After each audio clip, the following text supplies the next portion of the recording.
I really don't want to say much beyond that, apart from the fact that my heart bleeds for her, and I hope that she survives, and I hope that she fights and goes on to live, a wonderful life.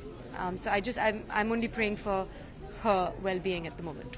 Why should we talk about safety of women only in Mumbai? We should talk about safety of women in all of our country.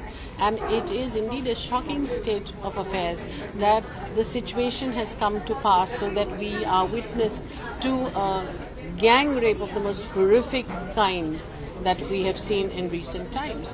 What we really need to do is to use this shocking incident as a wake-up call to make sure that we make demands that we have fast-track courts, speedy justice, that the process of investigation is firm, and that certainty of punishment is guaranteed for the accused.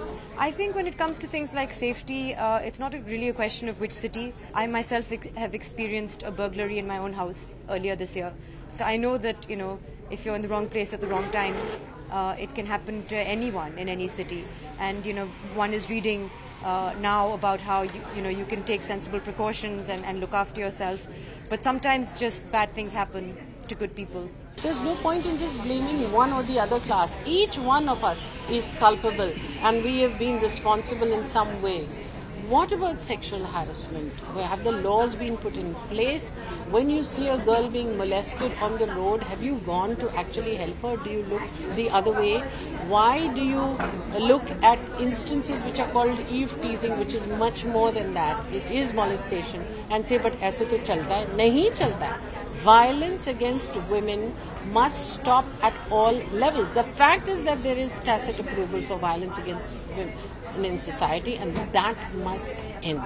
I don't want to say that you should come home early and women should not be allowed to work late and women should not wear certain clothes, because that's not the right, that's not a solution at all. So I really don't know. देखिए, नए laws की ज़रूरत ही नहीं. जो laws हैं वो काफ़ी हैं, लेकिन उनके ऊपर अमल नहीं होता है. तो इम्प्लीमेंटेशन ऑफ द लॉ, इस तरह का माहौल बनाया जाए कि जिस तरह वो लॉ जो है इस्तेमाल हो, और सुनिश्चित तौर पर जो अक्यूज है, जिसने क्राइम किया, जो क्रिमिनल है, उसको सजा दी जानी चाहिए. ऐसा होता नहीं. हमारा जो कन्विक्शन रेट है वो इतना कम है, उसके ऊपर ध्यान देना चाहिए. तो और स्ट्रिंजेंट लॉज की बजाय जो लॉज ऑलरेडी इन प्लेस हैं, उसको फास्ट ट्रैक कोर्ट की जगह, क्योंकि इन चीज़ों में स्पीडी जस्टिस मिलना बहुत ज़रूरी है.